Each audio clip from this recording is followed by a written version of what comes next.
Flamengo! Fala, família rubro-negra, bora ver as últimas atualizações do Mengão. Tem rumores de negociação milionária com a Adidas e uma declaração do Emerson Royal para a torcida rubro-negra. Tudo isso e mais notícias no vídeo de hoje. Então já sabe, se inscreva no canal para sempre se manter atualizado das notícias do Mengão. Sem mais enrolação, bora para as notícias.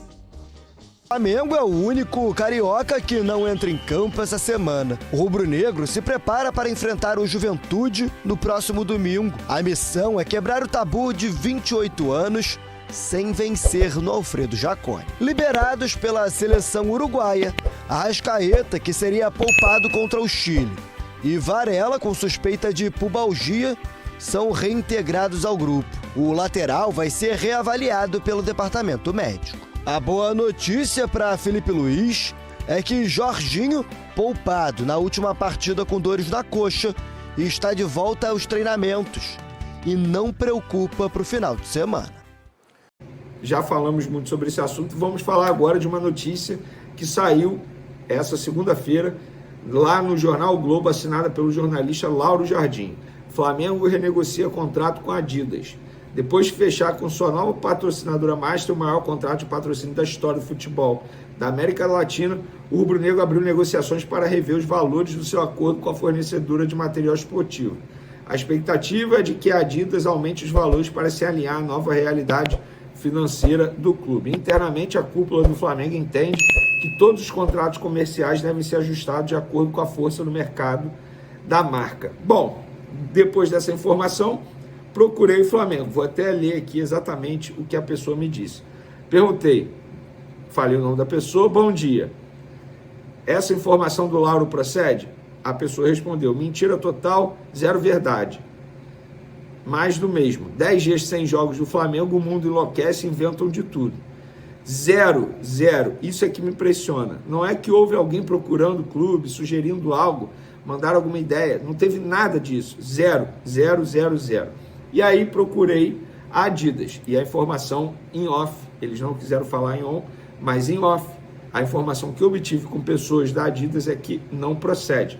Não há nenhuma conversa em andamento para renegociar o contrato atualmente entre Flamengo e Adidas. Fica aqui a minha apuração, me responsabilizo por aquilo que eu apuro, não sou dono da verdade, repito, erro, sou um ser humano, mas eu nunca vou errar querendo errar. Pelo contrário, posso errar tentando acertar, como foi, por exemplo, o caso quando eu disse que a Superbet seria patrocinadora master. No fim das contas, acabou sendo a Betano, mas todo mundo sabe que a Superbet esteve próximo. Então, assim, faz parte do game, do jogo. Então, eu ouvi os dois lados e os dois lados estão negando essa informação. Para finalizar nosso vídeo, galera, teve treino nessa segunda-feira, e parabéns à equipe de comunicação do Flamengo, que durante essa data FIFA está abastecendo a imprensa que acompanha o dia a dia do Flamengo com muito conteúdo. Hoje eles soltaram mais um conteúdo com imagens do treino dessa segunda-feira e com uma entrevista do Emerson Royal que disse: essa semana foi importante, nós conseguimos dar uma respirada e também ajustar detalhes. Agora eu me sinto bem fisicamente, preparado para ajudar. Se Felipe Luiz precisar de mim, eu vou estar pronto para fazer um grande jogo. Nessa terça-feira o elenco folga e aí depois é treino direto até sábado, quando eles viajam para pegar o Juventude, jogo marcado para domingo, 4 horas da tarde, lá no Alfredo Jaconi. Lembrando que é duro dizer isso, mas é verdade. O Flamengo não vence o Juventude no Alfredo Jaconi desde 97. Muito tempo. Eu tinha 7 anos. Só para vocês terem noção, atualmente eu tenho 35 anos. Valeu, galera. Para a situação do Bruno Henrique, já retomo o assunto seleção. Ótimo. Na sexta-feira, aqui o programa se debruçou, mergulhou, debateu a punição imposta em primeira instância pelo STJD ao Bruno Henrique, suspenso por 12 jogos. Essa foi a primeira decisão do tribunal. O Flamengo tenta reverter. E eu acho que ninguém melhor do que o advogado do Flamengo, nesse momento, para explicar do ponto de vista do clube e do atleta por que entendeu que a punição foi inadequada, já que o Flamengo recorrendo? Muita gente olhou, por exemplo, comparou o Bruno Henrique. A gente exibiu aqui a lista de jogadores já punidos por manipulação esportiva no Brasil. Tem gente que foi banida, a gente pegou 720 dias, a gente pegou 1 ano, o Bruno Henrique pegou 12 jogos. Então, antes de mais nada, eu quero dar as boas-vindas, agradecer ao Michel Assef, advogado do Flamengo, pela gentileza de nos atender, e tenho certeza que vai ser muito importante para que você possa tirar várias dúvidas sobre a situação do Bruno Henrique. Doutor, muito obrigado por nos atender. Bem-vindo ao Seleção. Muito obrigado, eu que agradeço. Boa tarde a todos aí da mesa. Querido amigo Júnior aí também, um prazer revê-lo. Não vai parecer que é o pai do Michelzinho aí que o antecedeu.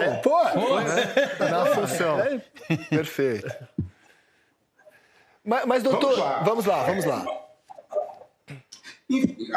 Eu tenho ouvido muito uma repercussão de que a pena teria sido branda, né? E aí eu fico muito curioso com isso, porque o fato em si que aconteceu com o Bruno Henrique não guarda qualquer relação com os temas que já foram julgados pelo STJD antes. Então estão querendo fazer uma comparação de que essa pena do Bruno Henrique teria sido muito mais branda do que os outros temas. E é completamente diferente. Só para eu te explicar, acho que se eu contar exatamente como é que foi o fato do Bruno Henrique, a gente comparar com o dispositivo do CBJD, fica muito claro que ele não deveria nem ter sido punido no artigo 243A.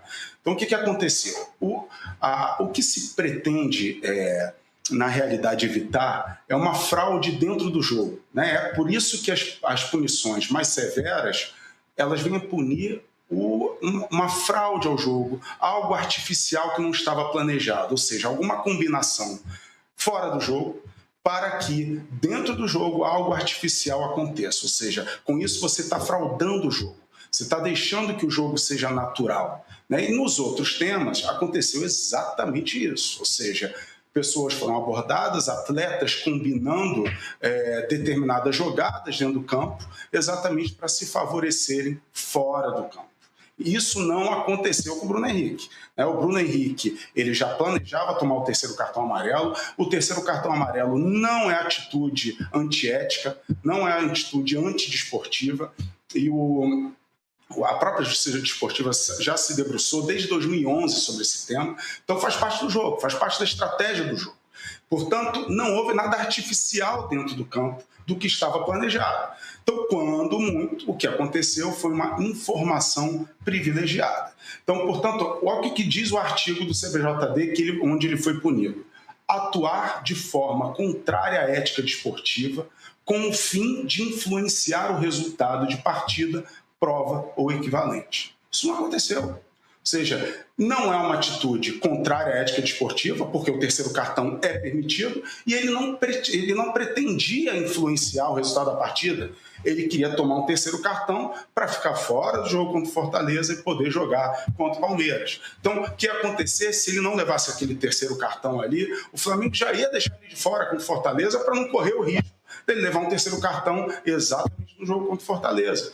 Então, o que você faz? Provoca o terceiro cartão, fica de fora e joga contra o Palmeiras. Então, quando muito, foi uma informação privilegiada e não há um dispositivo no CBJD que venha punir uma atitude dessa. O que há é no RGC, lá de 2023, que é o RGC da época, que o artigo 65 proíbe, diz que é uma atitude ilícita compartilhar informação sensível, privilegiada ou interna. Então, quando muito, não estou dizendo que essa informação foi privilegiada, até isso eu venho rebater, porque a informação privilegiada, ela de fato tem que ser algo que você nem espera, né? Ou seja, qualquer conhecedor mediano de futebol sabia que ele ia levar o terceiro cartão naquele jogo. Mas, enfim, não quero entrar nessa discussão. Mas a previsão para esse tipo de situação é punida pelo artigo 191, inciso 3º, que é descumprir regulamento do campeonato. Que foi o que aconteceu, que é punido com multa, não é punido com suspensão.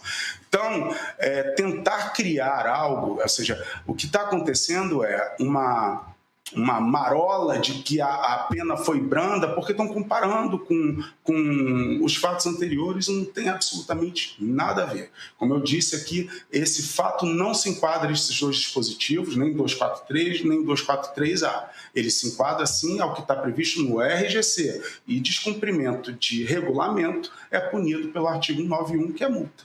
Então, basicamente é isso. E ainda tem uma discussão da prescrição, né? Que isso a gente ainda vai chegar lá. Então, Michel, acho que você foi muito claro, mas eu quero ir um pouco além, explicar para a nossa audiência alguns conceitos que você trouxe aqui ao programa. Então, quando a gente rodou na sexta-feira, inclusive, outras penas de jogadores punidos no STJD por manipulação esportiva, por causa do Aleph Manga, por exemplo, que foi suspenso por 360 dias mais uma multa. O Bauerman, a mesma coisa, 360 dias mais multa. O Igor Cariús também, 360 dias mais multa. Nino Paraíba, 720 dias. Paulo Miranda, 720 dias. Tony Anderson, multa. Vitor Mendes, 720 dias. O Igor Catatal, inicialmente banido e depois liberado pelo STJD. Esses atletas comprovadamente receberam dinheiro de apostadores, máfia de apostadores, para manipulação esportiva, ou seja, tomar cartões que favoreciam apostadores. O que você está colocando aqui no caso do Bruno Henrique foi uma orientação do clube, ele não prejudicou o clube dele, né? Tome cartão nesse jogo, não era algo algo o qual o Flamengo tenha sido surpreendido, tome um cartão nesse jogo, coisa que virou beabá no Brasil, ou seja, não tem uma fé do jogador em relação ao atleta. E quando você coloca suposta informação privilegiada, e quem vai decidir isso é a justiça, né? Porque o Bruno Henrique responde por isso na justiça comum. Se o fato de supostamente, eu digo supostamente porque não cabe a mim dizer se ele é culpado ou inocente, é a justiça que vai decidir. Então, do Bruno Henrique supostamente ter avisado familiares, vou tomar um cartão, pode apostar, porque está combinado com o Flamengo que eu vou tomar um cartão. Essa frase, por exemplo, vou tomar um cartão, não aparece em nenhum momento nas investigações. Tem uma pergunta e uma resposta afirmativa. Sim, mas é disso que ele é acusado. Sim. Mas eu estou dizendo que a frase em si, né? Pode apostar que eu vou tomar um cartão, eu vou tomar. Não está no. Perfeito. E quem vai decidir isso é a justiça, né? Perfeito, Michel. Cometi alguma imprecisão aqui em relação ao que falei sobre o caso?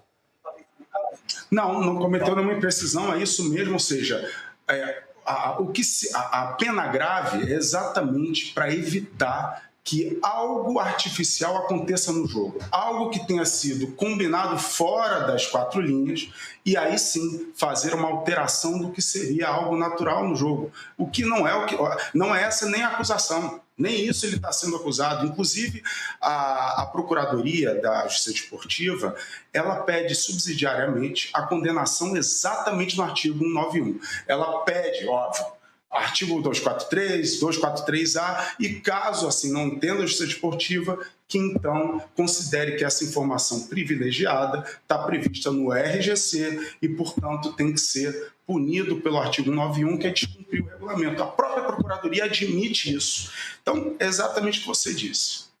E para finalizar de minha parte, antes de passar a bola para o PC, eu te pergunto, caso, né, hipoteticamente, se confirme essa informação privilegiada, e insisto, isso é quem vai decidir é a justiça, não é a gente aqui. O Flamengo tem posição sobre isso? Por exemplo, se condenaria o Bruno Henrique por isso? Se daria alguma punição a ele? E nem sei se você responde sobre isso ou se é algo ligado ao departamento de futebol, mas eu te pergunto, já que estamos ao vivo aqui conversando sobre isso. Caso a hipótese de informação seja confirmada, se o Flamengo tem posição sobre o tema? O Flamengo, é óbvio que isso é uma decisão da diretoria de futebol, diretoria jurídica, não cabe a mim, que sou advogado externo do clube. Mas o Flamengo, todo início de temporada, como fizemos inclusive esse ano, eu estou junto com o departamento, a gente faz uma palestra com esse fim. Tá? Então, o doping, esse ano a gente falou muito do doping e da manipulação de resultado.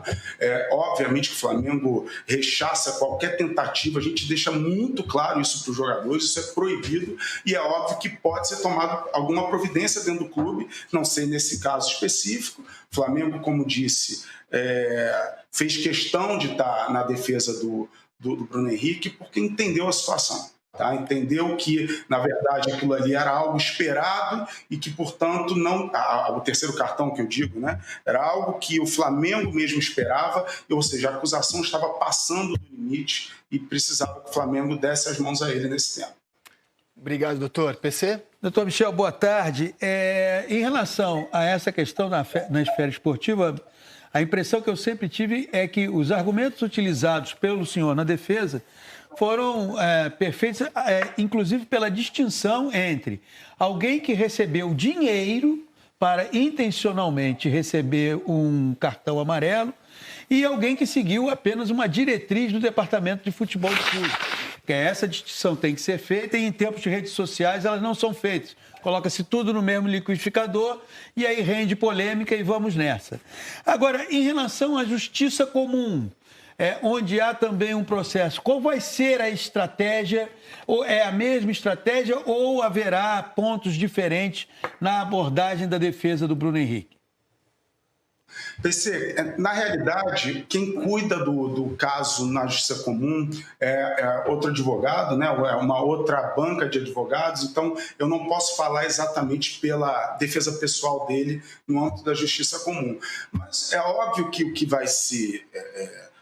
o que tem que ficar muito claro é trazer a realidade dos fatos e não tentar criar algo distinto do que de fato aconteceu. O que aconteceu aqui e que está sendo narrado, inclusive dentro do relatório do delegado de polícia, que ele fala, no relatório dele ele fala 14 vezes informação privilegiada.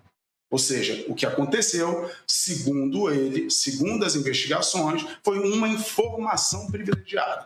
No âmbito desportivo, a informação privilegiada, ela não tem previsão legal de suspensão específica, portanto, é um descumprimento de regulamento e deve ser aplicado o artigo 191, quando muito. Tá? E na Justiça Comum, eu acho que é muito importante que esse fato é que seja julgado, né? Ou seja, houve ou não houve uma informação privilegiada e não uma manipulação de resultado. Tá? Então, essa é a diferença dos outros fatos. Manipulação de resultado é quando você traz algo artificial para dentro do jogo e com o fim de favorecer a si ou ao terceiro. E que não foi o caso aqui, ele não está sendo acusado disso.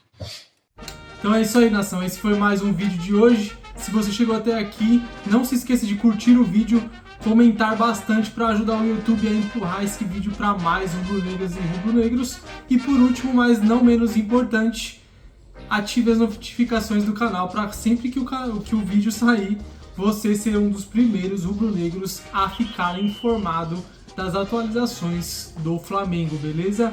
Rapaziada, não sei se vocês viram aqui, o Flamengo vai pedir à ONU para que reconheça o clube como primeira nação simbólica cultural do planeta. Esse pronunciamento foi até feito pelo Zico na Flamengo TV. Se vocês quiserem conferir, tá tudo lá na Flamengo TV. Só que aqui eu vou ler na íntegra aqui para vocês o que saiu no GE. O Flamengo lançou nesta terça-feira uma campanha em que pede à ONU, Organização das Nações Unidas, que reconheça oficialmente a nação rubro-negra como a primeira nação simbólico-cultural do planeta. O anúncio foi feito por meio de pronunciamento oficial de Zico. Diz ele: se fôssemos um país, teríamos a 36ª maior população do mundo. Somos mais de 45 milhões de pessoas unidas sob a mesma bandeira. Pleiteamos que a ONU reconheça que exista uma nação que se forma não pela geografia, mas pelo sentimento coletivo, disse o ídolo rubro-negro. E aí, torcedor, o que você acha dessa notícia, né, inesperada quase que no meio da semana aí, do Flamengo querer ser reconhecido pela ONU como uma nação verdadeira, né, a nação de rubro-negros aqui na América do Sul? Comenta aí o que você acha. Esse foi mais um vídeo de hoje. Vejo vocês na próxima. Fiquem com Deus.